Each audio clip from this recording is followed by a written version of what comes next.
here at the Nickel Brook Brewery in Burlington, Ontario, drinking some Imperial Stout. We're going to get Chad to do a little hint preview ahead of all of our new Imperial Stout. We've got a truckload of bourbon barrels coming from the States on the weekend, and we're going to be aging this beer in bourbon barrels. Could be interesting. Now see, I'm already tried a bit of this and I'm in love with it already, and just thinking of it aged in a barrel just makes me kind of angry. Turns your fancy. It does. Looks amazing. Smells amazing. Lots of chocolate and maple syrup. You know, going back to what we were talking about earlier about, you know, mass beers and, you know, small brewing, this is the kind of stuff you can do small brewing.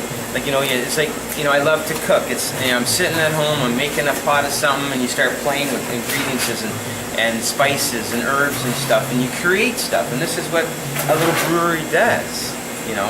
This is grandma sitting in her kitchen and she's drumming up a new brew. If my grandma was sitting in her kitchen doing this for me, I'd be at her house all the time. You'd be living there. Grandma, I'm moving in. It's amazing, guys. Chocolate, caramel, maple syrup. Get a nice coffee bitterness on the finish. It's almost velvety smooth. It's not a nitrous tank, but it's pretty close. Well, lots of natural carbonation right there right now. So that's the one thing I love about your beer over a lot of others is the natural carbonation. Well, a lot of them don't do it because it slows things down. Like, to do natural carbonation, you know, it slows down the process. A lot of people just open ferment our ales quick, do it in a couple of weeks, where we don't, even our ales, we treat very much like a lager. It's got a nice warming feeling to it, but it's not the alcohol burn you get from a lot of Imperials. It's just a beautiful warming feeling.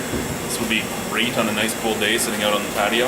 And this is what the young creativity of the industry is doing. That beer has been created by Ryan, who's a very young brewer, and by a junior brewer that's going to Niagara College, and these kids are right into it. And it was funny, the other day I was sitting down with Les Murray from Toronto Beer Fest, and they've got this mashup section, right?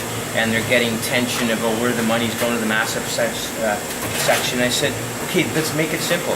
Get a student to work with a brewer, so you get 6 brewers, 6 students, and the winner of this beer gets a scholarship. Whatever proceeds that section makes, you give money back to the industry. Nobody's going to bitch and complain about nothing. And he looks at me and goes, that's a great idea. That really is. And then you get kids.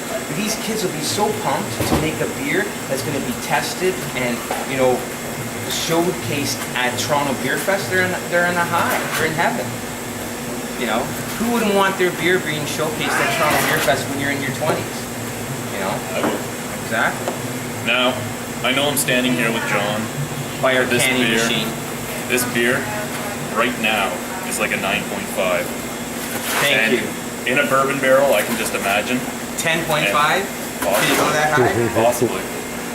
And I must say, my friend James, who reviewed your apple Pilsner with me, was very sad he couldn't come, but I'm sure he would lick this off the table too.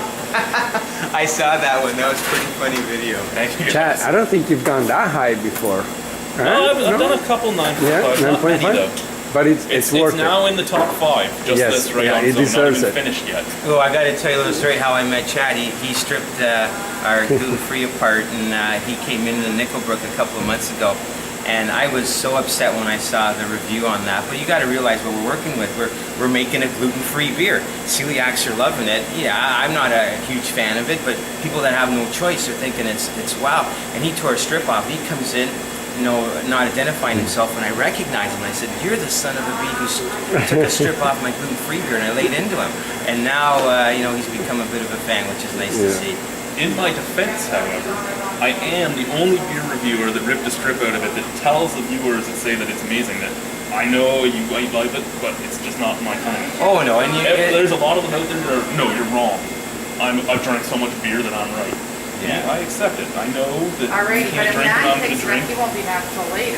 We're right? very limited in what we can use, and it took us 2 years to get it there. And you know, I think we've come great ways, and we're going to be coming out with a dark gluten now, which will be, you know, more for more, you know, the strong British style celiac type people.